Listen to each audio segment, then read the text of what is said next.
اس پہ ان پر بہت کچھ کہنا چاہتا ہوں، لیکن کیونکہ ہم پابند ہیں تو باقی باتیں ہم آپ پہ چھوڑتے ہیں، پاکستانیوں اور مسلمانوں۔ تو یہ آج جو اس نے ڈرامہ بازی کی ہے، یہ ڈرامہ بازی ہے، یہ نہیں ہے یار۔ اللہ تعالیٰ قرآن میں ارشاد فرماتا ہے کہ پورے کے پورے ایمان میں داخل ہو جاؤ، صبح سے لے کر شام تک اور پھر رات تک۔ ایسے نہیں ہے، ایسے نہیں ہے اپنی مرضی کا چنو اور نہ کرو۔ تو یہ ایک موضوع تھا۔ ذرا دوسرا موضوع آپ دیکھیے کہ پاکستان غزہ میں اپنی فوج بھیج رہا ہے۔ یاد رکھیے یہ جو حالیہ جنگ ہوئی ہے، جنرل عاصم منیر کہتا ہے نا کہ میں نے بھیجنی، او بھائی تو بھیج، کوئی نہیں پاکستان میں تم کو روکنے والا۔ یہ جو جماعت اسلامی اور یہ فضل الرحمان ہے، ان کا نام پتہ ہی ہم کیوں لیتے ہیں؟ تاکہ ان کی منافقت ہمارے سامنے آ جائے۔ ساری زندگی انہوں نے کیا کہا؟ عمران خان یہودی، عمران خان یہودی، عمران خان یہودی، اور ہم کعبہ اور مدینہ کے مالک۔ پاکستان کی سڑکوں پر انہوں نے بیت المقدس، امریکہ کا جو یار ہے، غدار غدار کے نعرے انہوں نے لگائے۔ آج ٹائم آ گیا ہے کہ وہ منصوبہ جس کی اپروول خود فلسطینیوں نے نہیں دی، اور وہاں پر پاکستان کی فوج جا رہی ہے، جانے دیں ان کو، انہوں نے نہیں رکنا۔ تاریخ اپنے آپ کو لکھے گی تو پھر یہ واپس آئیں گے۔ اچھا، یہ جو فلسطین میں فوج بھیج رہے ہیں تو اس کا ڈائریکٹ تعلق پاکستان کے دفاع سے ہے۔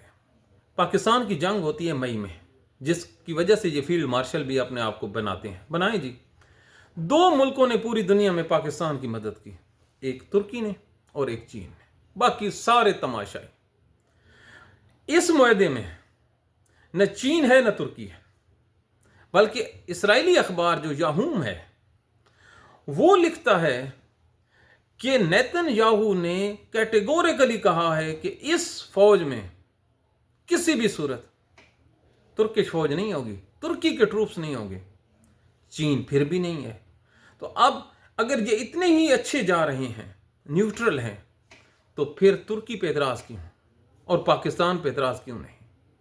یہ آپ سوچئے نا، کیا امریکہ سے یہ توقع کی جا سکتی؟ آج ہیومن رائٹس نے ایک رپورٹ بھیجی ہے کہ 70,000 فلسطینی شہید ہوا ہے، 1,30,000 فلسطینی زخمی ہوا ہے۔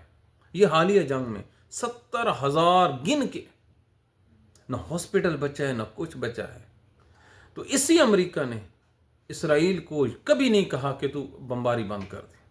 تو اب وہی امریکہ اتنا اچھا ہو گیا یار کہ وہ فلسطینیوں کے لیے نہ، سب کچھ کرنے کے باوجود ایک حامد میر نے ویلاگ کیا ہے، پاکستانیوں ضرور سنیے، اس کا ایک ایک لفظ دل میں اترنے والا ہے کہ کیوں اسرائیل جو ہے وہ مسلمانوں کی مدد لینا چاہتا ہے کہ یہ جو حماس ہے یہ ڈس آرم ہو جائے، ان سے ہتھیار واپس لے لیجئے۔ کیوں؟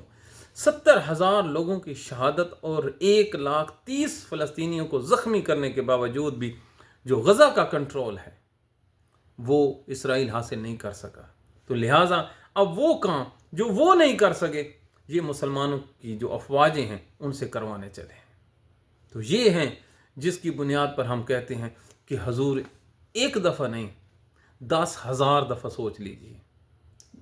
امریکہ کی خوشنودی اور اسرائیل کی خوشنودی کے لیے کہیں ان کی طرف ایک قدم بھی آپ کا اٹھ گیا تو خدا کی قسم، جنرل عاصم منیر صاحب، مجھے رب کعبہ کی قسم، آپ کی ساری زندگی کی عبادتیں ضائع ہو جائیں گی۔ بالکل، آپ ارادی طور ہوں یا غیر ارادی طور پر ہوں، اگر آپ کا ایک قدم فلسطینیوں کے مفاد کے اگینسٹ اور اسرائیلیوں کے حق میں چلا گیا تو آپ کی اور پاکستان کی جو بخشش ہے یہ نہیں ہونی۔ کیوں؟ وہ انبیاء کی سرزمین ہے، وہاں پر انبیاء دفن ہے، وہ بچے ڈائریکٹ نبیوں کی اولاد میں سے۔ ہاں جی، فلسطینی یہ عام قوم نہیں ہے، ان کے آپ چہرے دیکھیں، ان لوگوں نے نہتہ ہو کر بیت المقدس کو بچا کے رکھا ہے، خون دے دیتے ہیں لیکن مسجدیں اپنی نہیں دے رہے۔ تو یہاں پر ایک جذبات کا رشتہ ہے، جذبات کا رشتہ ہے۔ ہم نے تو بیت المقدس فتح کروانا تھا۔ جب ہم 90 کی دہائی میں اسکول کالجز میں پڑھتے تھے تو ہر جمعے کو جلوس نکلتے تھے، ہم نے بیت المقدس کو فتح کروانا ہے۔ ہم ہر حالت میں اب اللہ تعالیٰ کے حکم سے بیت المقدس کے لیے تو ہم نہیں جا رہے، لیکن ہم حماس کو کر رہے ہیں۔ لیکن آج جو BBC رپورٹ کر رہی ہے وہ کہہ رہی ہے کہ ابھی تک معاہدہ ہوا ہی نہیں ہے، اور پوری دنیا میں کسی ملک نے اس فوج کا حصہ بننے کی باضابطہ طور پر حامی نہیں بھری۔ کیوں؟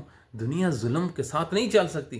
اور جو کریکٹر ہے امریکہ کا، یار یہ کوئی امریکہ ملک ہے جس نے ہماری آنکھوں کے سامنے عراقیوں کو مارا لاکھوں کو، افغانیوں کے مارا لاکھوں کو، ایرانیوں کو مروایا اسرائیل سے لاکھوں کی تعداد میں، کویت میں، لبنان میں، سیریا میں۔ کس جگہ پہ اس نے مسلمانوں کو چھوڑا ہے؟ کس جگہ پہ؟ یہ کل کی بات ہے 1971 کی جنگ میں اس نے کہا تھا میں بحری بیڑا بھیج رہا ہوں 7واں، وہ تیار کھڑا ہے، تیاریں آ رہی ہیں، فوجیں آ رہی ہیں، آپ بے فکر ہیں۔ وہ عراق بن گیا، وہ بنگلہ دیش بن گیا۔ ہمارے پلے کیا ہوگا؟ جی تو یہ پاکستان کے حالات ہیں۔ لیکن یہاں پر المیہ دیکھیے کہ اب اگر کوئی فلسطینیوں کے حق میں بات کرے تو اسے بھی کہتے ہیں یہ غدار ہے، یہ فتنہ ہے۔ تو فتنے کی جو مثال ہم نے آپ کو حضرت امام موسیٰ کاظم سے دی ہے، اس کے بعد پاکستانیوں اگر کوئی آپ کو فتنہ کہے تو آپ نے خوشی کا اظہار کرنا ہے۔ میں یقین سے کہتا ہوں کہ آج کے بعد کوئی آدمی کسی کو فتنہ نہیں کہے گا، کیونکہ جو اوریجنل فتنہ تھا وہ ہارون الرشید جیسے ٹائپ لوگ تھے جو ناجائز حکمران تھے، اور جو حقیقی وارث تھے لوگوں کے، اسلام کے، فقہ کے، میرے نبی کے۔ ہائے میرے نبی کا گھرانہ، دل کرتا ہے بولتے ہی جائیں، اور دنیا اور مسلمانوں نے سارے کام کیے سوائے ایک کام کے، انہوں نے نبی کے گھرانے کو نہیں چھوڑا۔ بالکل جس کا بھی نسب ملتا تھا میرے نبی کے گھرانے سے، انہوں نے ان کو ظلم کا نشانہ دیا۔ ظلم ان کی آگ ہی نہیں ٹھنڈی ہوتی۔ جیلوں میں ان کو زہر دیا گیا، جیلوں میں ان پہ کوڑے برسائے گئے، اور جو کوڑے مارنے والے ہیں وہ خط لکھ رہے ہیں کہ خدا کے لیے بس کر دو۔ وہ جو نیچے صبر پڑا ہے، کہتے ہیں ان کا صبر بڑا تھا، ہم یہ کہتے ہیں صبر نہیں بڑا تھا، یہ ظالم بڑے تھے۔ یہ صبر کا کہہ کے ان کی جو ظالم ہیں ان کا یہ پردہ رکھتے ہیں۔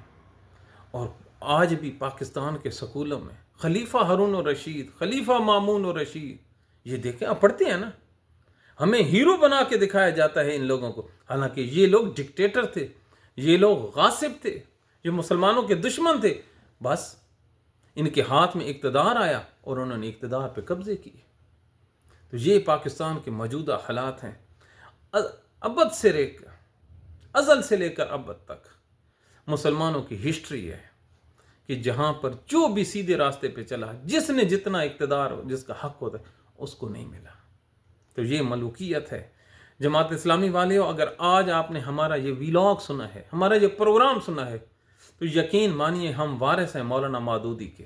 جس نے مولانا مودودی کی خلافت اور ملوکیت پڑھ لی ہے، وہ ساری زندگی کسی یوزرپر کی، کسی قانون شکن کی، آئین شکن کی بیعت نہیں کرے گا۔ یہ چیلنج ہے۔ یہ جو طیب اردگان ہے ترکی کا، یہ کس سے انسپائرڈ ہے؟ مولانا مودودی سے۔ لیکن ہمارے ملک میں مولانا مودودی کو پوچھتے ہی کوئی نہیں۔ تو یہ وہ حالات ہیں۔ ہماری مذہبی جو سیاسی جماعتیں ہیں ان پہ امتحان ہے۔ دیکھتے ہیں کیا کرتا ہے مولانا فضل الرحمان، کیا کرتا ہے حافظ نعیم الرحمان۔ اب آئیں نہ نکلیں، اب یہ تو بتا دیں۔ چلو ان دونوں مولویوں سے ایک اور بات پوچھ لیتے ہیں، پاکستان کی فوج غزہ جانی چاہیے یا نہیں جانی چاہیے؟ ہمیں چھوڑیے، ہماری نہ کوئی سنتا ہے نہ ہماری اوقات ہے۔ ان سے پوچھ لیتے ہیں، حضور آپ تو 5 ٹائم کے نمازی بھی ہیں اور آپ کا کنسیپٹ بھی کلیئر ہے، ہسٹری بھی آپ کو سب سے زیادہ پتہ ہے، تو ذرا بتائیے تو صحیح، پاکستان کی فوج غزہ جانی چاہیے یا نہیں؟ تو یہ کوئی جواب نہیں دیں گے، چپ۔ ہاں، اس کو کہتے ہیں منافقت۔ اب بولو نا، قوم کو گائیڈ کرو۔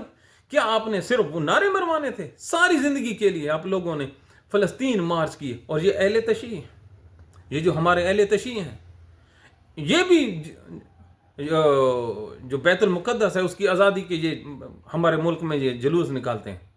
میں پوچھتا ہوں یہ جواد نقوی سے، بولے نا کہ وہاں پہ فوج جانی چاہیے یا نہیں؟ یار ہماری گائیڈ تو کرو نا، چپ کر کے کیوں بیٹھے ہو سکتا ہے ہم غلط ہوں۔ دیکھیے نا، ہمارے جو نالج ہے لمیٹڈ ہے نا، ہم تو اسٹوڈنٹس ہیں. ہمیں کن لوگوں نے کرنا ہے؟ ہمیں اس پہ بتائیں، جماعت اسلامی بتائے، جے جو آئی بتائے، اہل تشیع کے جو بڑے بڑے ہیں، یا جو دیگر علماء کرام ہیں، یا جو اسکالر بیٹھے ہیں، وہ کیوں نہیں بولتے؟ کیوں چپ کر کے بیٹھے ہیں؟ ہمیں بتائیں. ہم غلط ہیں تو ہم ادھر سائڈ پہ ہو جائیں گے، نہیں بتائیں گے تو ہم اپنے علم کے مطابق چلتے رہیں گے. یہ وہ حالات ہیں پاکستان میں جس کا رونا ہے. تو آخر میں پاکستان کے قائد عمران خان نے طبل جنگ بجا دیا ہے. سہیل افریدی کو کیٹیگوریکلی ہدایات دی گئی ہیں. آج محمود خان اچکزئی نے جو بات کی ہے، اس نے کہا ہے کہ عمران خان سے میری ملاقات نہیں ہوئی، لیکن ہوئی تو میں اسے ایک بات ضرور کہوں گا، یہ جو موسمی پرندے اور یہ 2 نمبر مال ہے آپ کی پارٹی میں، ان کو نکالو. یار یہ نہ خود چلتے ہیں نہ کسی کو چلنے دیتے ہیں. یہ آج بات کی ہے. سہیل افریدی کو بتا دیا گیا موسم کی سختی ہے، اور جیسے ہی حالات ٹھیک ہوتے ہیں تو پاکستان تحریک انصاف بالکل احتجاج کی کال دینے والی ہے. احتجاج ہوگا، پرامن ہوگا انشاءاللہ العظیم. اللہ تعالیٰ کے حکم سے پاکستان میں قانون سازی ہوگی. دنیا تبدیل ہو رہی ہے. کیا کوئی سوچ سکتا تھا کہ مریم نواز کے اگینسٹ عالیہ نیلم جو ہے وہ فیصلہ دے گی؟ یہ جو قبضوں کا کیس تھا، یار کتنا جھوٹ بولتے ہیں. کہتی ہیں لوگ مسجدوں میں اعلان کرتے ہیں، ارے یہ نہیں پتا کہ جیلی رجسٹریوں پہ لوگوں کے قبضے واگزار قرار. 5% حقیقی ہوں گے، 95% دھاندلی. یہ اپنے لیے قانون سازی کرتے ہیں. اگر یہ عوام کے لیے ہوتے تو کبھی بھی ناجائز اقتدار پر قبضہ نہ کرتے. جن کا وضو بھی ٹھیک نہیں ہے یار، ان کی نماز کیسے ہوگی؟ جن کے آگے کھڑا امام بھی وہ قبلے کی طرف منہ رخ کر کے نہیں کھڑا، ان کی نماز کیسے ہوگی یار؟ پہلے اپنی میں نماز کا مقصد اقتدار کو لے رہا ہوں. یہ میں سامی بات نہیں کرتا. اقتدار کو میں نماز سے تشبیہ دے رہا ہوں کہ اگر آپ کی نیت، وضو، رول آف لا ہوگی تو ہر چیز قبول، ایون ادروائز ناٹ. تو ہمیں اپنی دعاؤں میں یاد رکھیے. پاکستان کی سلامتی کے لیے دعا کیجیے. اللہ آپ کو، اپنے گھر والوں کو سلامت رکھے. اللہ حافظ.